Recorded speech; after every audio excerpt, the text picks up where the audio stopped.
اس کے لیے تاریخ گواہ ہے۔ میں اسلام آباد آپ کے پاس میٹنگ کرنے کیوں آؤں؟ اگر آپ کو ضرورت ہے تو کوئٹہ آ جائیے، آپ سے مل لوں گا، میں کسی صورت میں استعفیٰ نہیں دوں گا، اور اگر ایسی نوبت آئی تو میں سپریم کورٹ میں جاؤں گا اور آخری حد تک قانونی جنگ لڑوں گا۔ وزیر اعظم حکومت کی طرف سے اس رپورٹ کے حوالے سے کوئی تردید نہیں ہے، حالانکہ گورنر صاحب نے کسی رپورٹ کی روشنی میں کہا کہ اس نے ایسی کوئی بات کسی رپورٹر سے نہیں کی۔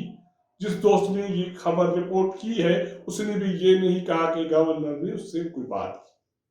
اس کے بعد آتے ہیں PPP 84 خوشاب 3 وہاں مسلم لیگ نون کے امیدوار محمد معظم شیر دھاڑے ہیں، وہ کامیاب ہو گئے ہیں۔ اس نے PTI کے امیدوار کو تقریباً 10,000 سے زیادہ ووٹوں کے مارجن سے شکست دی ہے، وہ دوسرے نمبر پہ رہے۔ اس سارے نتائج میں جو حیران کن بات ہے یہ ہے، اور افسوسناک بات یہ ہے کہ ملک کی ایک بڑی جماعت، سیاسی جماعت پاکستان پیپلز پارٹی کا جو وہاں امیدوار تھا، اس کی ضمانت ضبط ہو گئی ہے۔ میڈیا پہ اس خبر کو کوئی نشاندہی نہیں کی گئی۔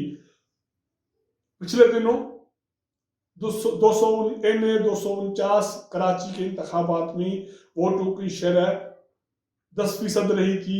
اسی انتخابات کے نتائج پہ جھگڑا ابھی تک جاری ہے۔ اب دیکھنا یہ ہے کہ وہاں کامیابی کس کی ہوتی ہے، دوبارہ گنتی کا عمل ہے۔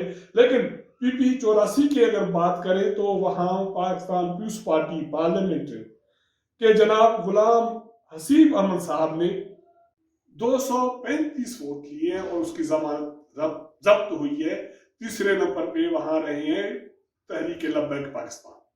ہم ہر پروگرام میں آلموسٹ جب سیاسی گفتگو کرتے ہیں تو اس کی نشاندہی کرتے ہیں کہ تحریک لبیک کو تیار کیا جا رہا ہے پہلوان کو۔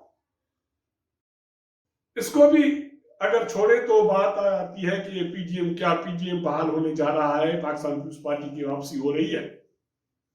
یہ خبریں دوست رپورٹ کرتے آئے ہیں۔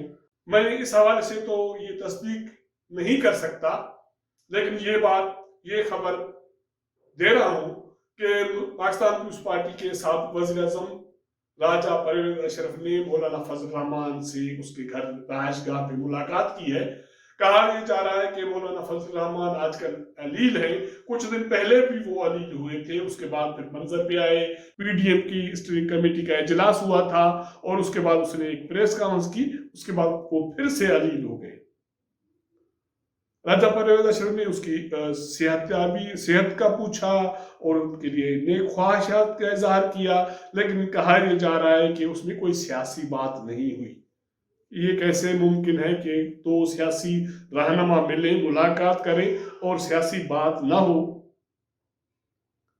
ذرائع کہتے ہیں کہ راجہ پرویز اشرف نے سابق صدر آصف علی زرداری کا پیغام مولانا فضل الرحمان کو پہنچایا ہے کہ PDM کے حوالے سے جو صورتحال پاکستان پیپلز پارٹی اور باقی جماعتوں کے درمیان بنی تھی، اس کے حوالے سے شاید عید کے بعد تک کوئی معاملات بہتر ہو جائیں تو صبر کا مظاہرہ کیا جائے۔ اب دیکھنا یہ ہے کہ عید کے بعد تک پاکستان پیپلز پارٹی PDM کے حوالے سے کیا حکمت عملی سامنے لاتی ہے۔ لیکن اس سارے عمل میں ایک جو اہم پہلو ہے وہ یہ ہے کہ پچھلے 2 دنوں سے قومی اسمبلی میں اپوزیشن لیڈر مسلم لیگ نون کے صدر جو تازہ رہا ہوئے جیل سے، انہوں نے اسلام آباد میں مختلف سیاسی اور سفارتی سرگرمیاں کی ہیں، ملاقاتیں کی ہیں، تعزیتیں کی ہیں اور کچھ لوگوں سے ملاقات کی ہے، لیکن وہ PDM کے سربراہ مولانا فضل الرحمان کی عیادت کرنے اس کے گھر نہیں گئے اور اس سے ملاقات نہیں کی، اور بغیر ملاقات کیے لاہور اسلام آباد میں 2 دن کی سرگرمیوں کرنے کے بعد وہ لاہور واپس چلے گئے۔ کیا مسلم لیگ نون میں PDM کے حوالے سے مسائل ہیں؟ کیونکہ شہباز شریف صاحب بھی باہر جانا چاہتے ہیں علاج کے لیے، اس نے ہائی کورٹ میں ایک درخواست بھی دے دی ہے۔ مریم نواز جب بھی اسلام آباد آتی ہے تو مولانا صاحب سے ملاقات کرتی ہے، شہباز شریف نے ملاقات نہیں کی۔ یہ چیز یہ جو گتھی ہے یہ الجھی ہوئی ہے یا یہ گتھی بھی کھلے گی؟ ظاہر ہے کھلے گی، سیاسی گتھی ہے۔ ہم اب آتے ہیں کہ پچھلے 2 دنوں سے chief of army staff general Qamar Javed Bajwa سعودی عرب میں مقیم ہیں۔ اس نے اپنے سعودی ہم منصب سے ملاقات کی ہے، خطے کی اور عالم اسلام کے امن کی صورتحال پہ بات ہوئی، کشمیر، افغانستان، پاک سعودی 2 طرفہ تعلقات پہ بات کی ہے۔ لیکن آرمی چیف وزیر اعظم عمران خان کے دورے سے پہلے کیوں گئے؟ بڑی بات اس سارے عمل میں یہ ہے۔ وزیر اعظم عمران خان کل 7 اپریل کو 3 دن کے سعودی عرب کے دورے پہ جا رہے ہیں، ولی عہد شہزادہ محمد بن سلمان کی دعوت پہ۔